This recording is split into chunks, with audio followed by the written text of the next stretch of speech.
Tandoori chicken ওটিজির মধ্যে হচ্ছে, marinate করে তারপরে ঢোকানো হচ্ছে। এই যে ওদিকে এসি চলছে, ঠান্ডায় রান্না হচ্ছে। ইশিতা করেছে ম্যারিনেট, আসছি দেখা। এবার স্টার্ট হয়ে গেল। কি কি দিয়ে ম্যারিনেট করেছিস?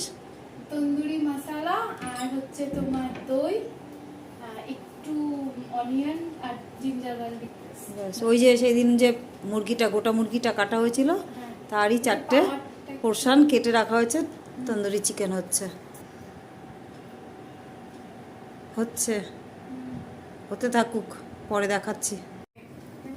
Chicken tandoori ready. হ্যাঁ, রেডি হয়ে গেছে। টোটাল টাইমটা টোটাল টাইম ওই 30 মিনিটস মতো লাগলো হাই হিটে 200 ডিগ্রি